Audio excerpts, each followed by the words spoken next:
with that, we're going to go ahead and we're going to transition on to Blaine. And Blaine is the founder of the Real Value Group. Hi, Blaine. Good morning. So I love that when you visit Blaine's website, he talks about his company being an education company that just happens to provide appraisals. So I think that's phenomenal. And honestly, that's exactly how I feel about real estate.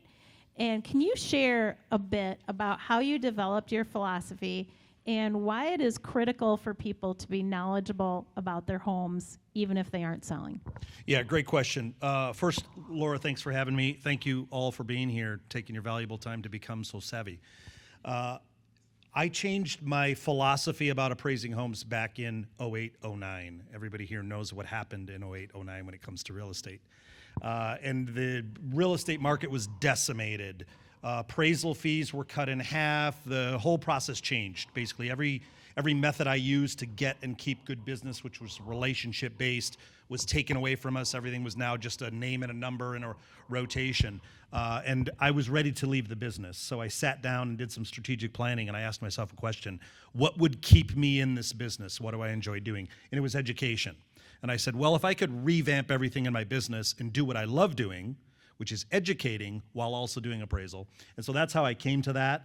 And it's what's kept me in the business and loving it, is doing things like this, being basically a bridge between my industry and everything else, the public, other industries, that kind of thing. And that's huge. And honestly, I think of the phrase elevating the industry. And the people that I work with, we work to elevate our industries because, like Tom said, not every realtor is the same, not every appraiser is the same, not every loan officer is the same.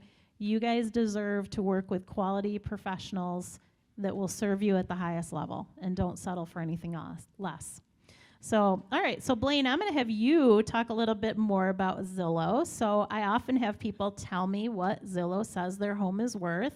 I don't even know what Zillow says my own home is worth, because frankly, it doesn't matter. So can you explain both the benefits of Zillow and also the limitation of Zillow and similar sites? Yeah, great question. So Zillow, nobody really knows the secret sauce of Zillow. They keep that the technical side of things, their algorithm as they call it, they keep that very secret. As we know from last year, they had a home buying program where they bought thousands and thousands of houses sight unseen, and then they basically tried to sell them. They closed that division down about a year after they started. They lost $500 million because their own algorithm couldn't even figure out the values. It was reported 3 years ago that the CEO, Spencer Raskoff, Zillow had his house, it was off by 37%. It was off by $1 million. So the good and the bad of Zillow is Zillow really is just an algorithm, and sometimes the algorithm is right on, spot on. I mean, I've seen it before where we've appraised a house, we look at Zillow and I agree, within 1%, which in the real estate world is really, really close. And then the funny thing is the next day, it could be off 30% because their algorithm is constantly scraping data from assessors, from MLS, and something could throw it off the next day. So a house that's valued at, say, $300,000, you look at it and you go, wow, Zillow nailed it. And then you look the next day and it says $250. And you go, has the market changed that much since yesterday? No, but the algorithm did. It scraped some data from somewhere that threw off the algorithm. And of course, when it comes to trust and transparency, if you can't trust on any given day that the number is correct, that's where kind of they lose. We look and we go, well, I know it could be good, but I also know it could be really, really bad. Which day is it? That's the downside of Zillow. Now, I will say, in all transparency, as appraisers, we use Zillow because Zillow does have a bunch of other tools. We can do an aerial view of a neighborhood, for example, and see all the home prices within that neighborhood. So we can kind of see different areas, what is the average, what's the median home price. We can also see when it comes to, say, for sale by owner, selling your house on your own. Sometimes we're looking for good comparable sale data, and it might not be located in the local listing service that Tom would use, Tom and Laura, because somebody sold their house on their own. But a lot of times they listed their house with Zillow, They posted it on there. And so we can find really good data, and we can find pictures of the interior of the home using Zillow. So that's one of the benefits for us of that service. But I would say just on any given day, you just never know where the value is going to be. Yeah, absolutely. I think there's been huge increases in technology over the last few years. Once upon a time, buyers and sellers truly needed realtors, and in that sense, they were the gatekeepers of the information. And we kind of, from what I hear, I wasn't a realtor back then, but they really enjoyed being the gatekeepers of that information. You guys absolutely couldn't do anything on your own. Well, now, buyers and sellers are so smart. I mean, people come to me and they've already got a great idea of exactly what they want, and here's 3 houses that I looked at that, I would have bought if they were right. And so there are a lot of reasons that some of these sites can be very, very helpful and great places to start. It's just helpful to have somebody who can then further decipher that information, and especially when it comes to your own personal house. So, Blaine, I know there's a bunch of reasons that people would get appraisals that have nothing to do with actually buying or selling a house. So talk about some of those situations where it makes sense for that. Yeah, great question. So we do a lot of what we call non-lending appraisals, which would be anything not associated with a refinance or a purchase. Of course, that would fall in the category of people setting up an estate, for example, and you need to know the value of the assets going into the estate. Settling a trust, closing out the estate, essentially. We call those, sadly, date of death appraisals, but where we have to evaluate the value of that asset on the date of death of the owner, the primary person in the trust. Pre-listing. Sometimes agents will want either it might be a complex or unique property, and the agent says, look, I'd rather have you look at it and do a pre-listing appraisal for us so we can get a rough value. Sometimes it's that the agent just wants a third party, an unbiased, objective third party, so that they can go in and talk to the homeowner and say, look, we've had a third party do it, so it's not me, the agent, telling you what your home is worth. There's of course, divorce appraisals and things like that. So a whole variety of uses for an appraisal. Yeah, I often do that on properties that I would call more unique properties. And I tell my sellers, hey, if the appraisal comes out good and he can back up that information, we might just actually share that right on the listing. If that information, if those numbers don't come out favorable to our marketing, we simply don't share and we keep it between us. So, and let the market do its thing. So, Blaine, can you talk about the major steps that would go into a typical appraisal and how what you do actually varies from the competitive market analysis that would be provided by myself and most realtors? Yeah, sure. So the first part, what the major components of getting an appraisal done? A full appraisal. There's lots of kind of call them new products coming out these days where we, many cases, don't even need to visit the house. There's lots of technology built into almost everybody's phone that will allow you to do some of the work. But a full appraisal, typically an appraiser will come out to the house. And we always recommend it's probably not the full extent of what Tom or Laura might have you do, staging your house and all that. We don't need it staged. We get that people live in their homes. Obviously, cleaning it up, decluttering a little bit so that we can walk through. We're looking at the condition and the quality of all the components of the house. We're, of course, sketching the house, and so that you know the exact square footage of the main levels and the upper levels and any finished area below grade.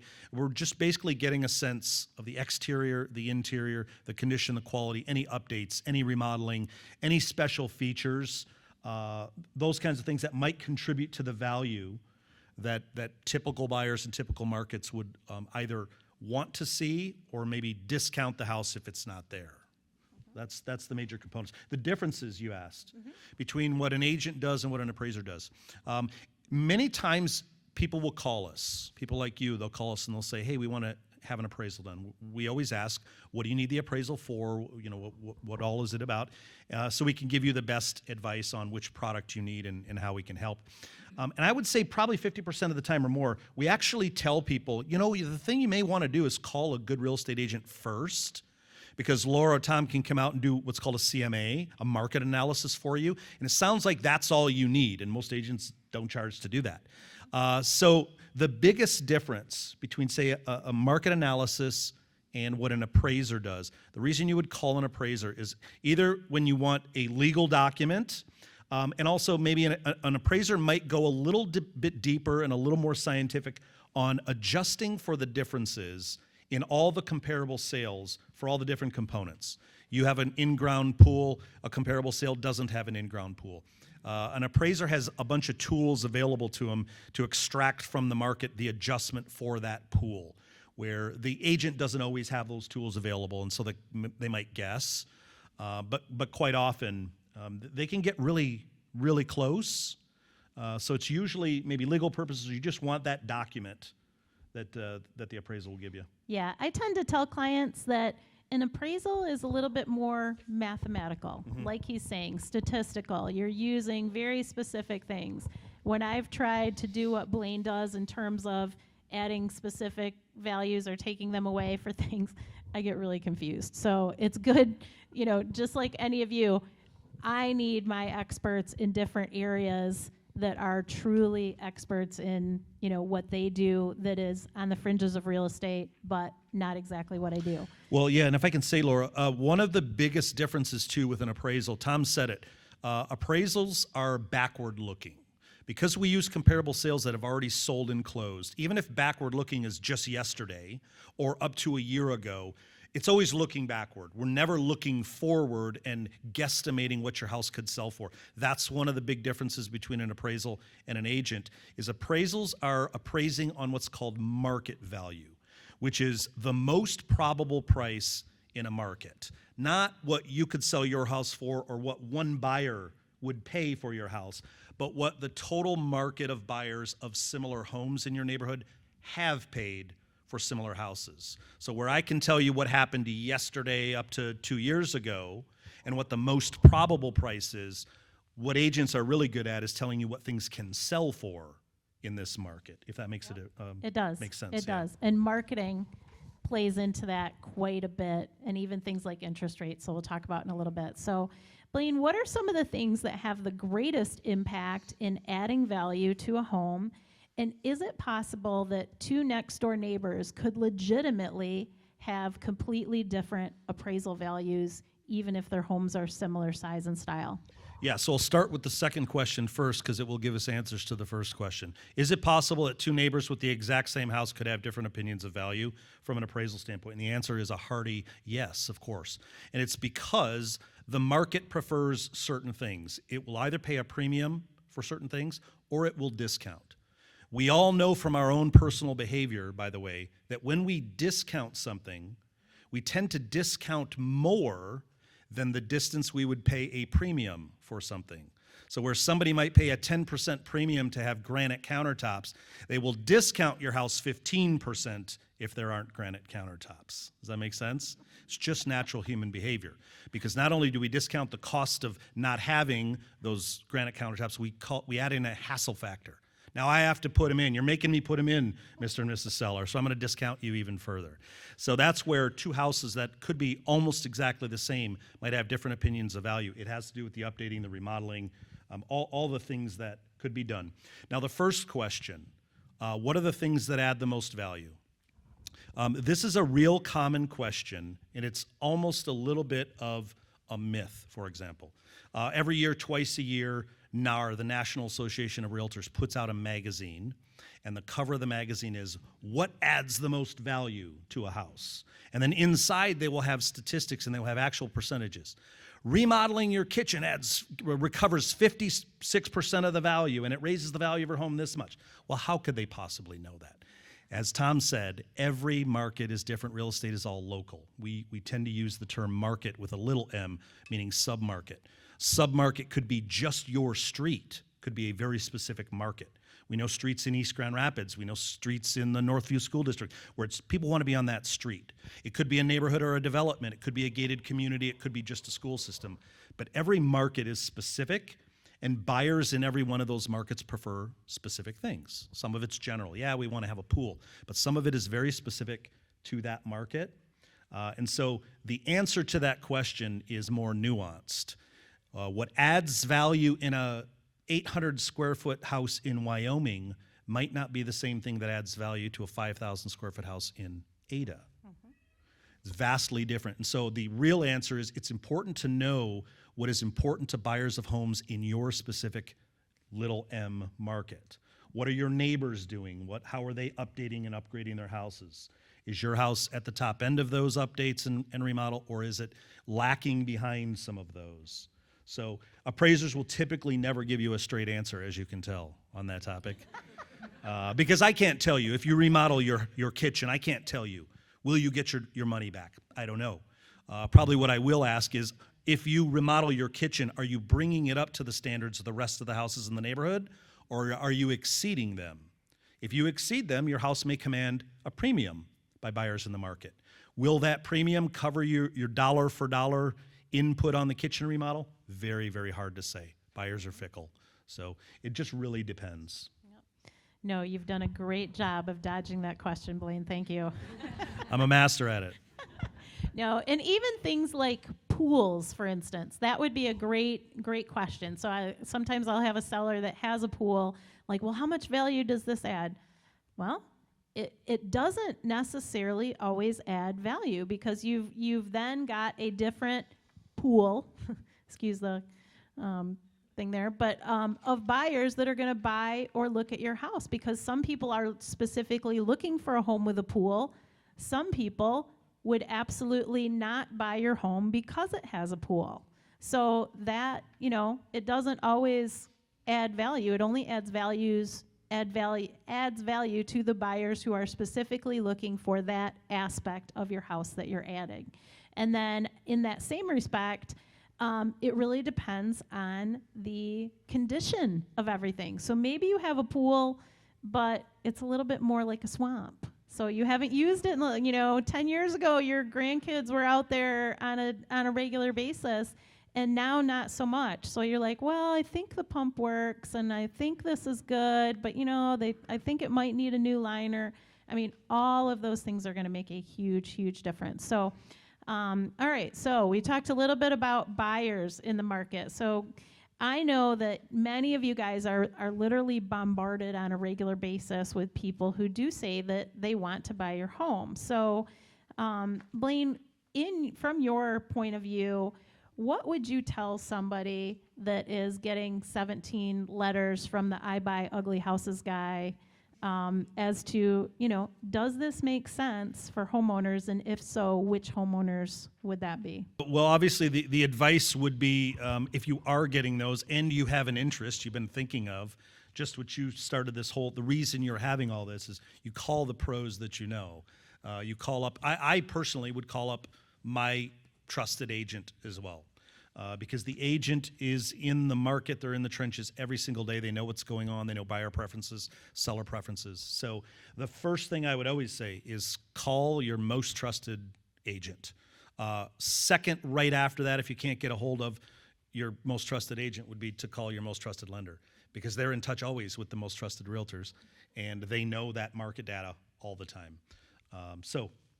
Yeah. I don't know if that answered the question or not. Yeah, I think that it does. I think that there are certainly buyers, and honestly, I've had clients where those types of cash transactions, selling to a cash home buyer, some of them are very reputable companies, and sometimes families could have situations where it's like an easy button, and that might actually make sense for you. And I am always encouraging people to simply look at your options, whether it be a cash home buyer, whether it be selling it on the market with a real estate agent as is, whether it might be selling with a real estate agent by doing a few little updates.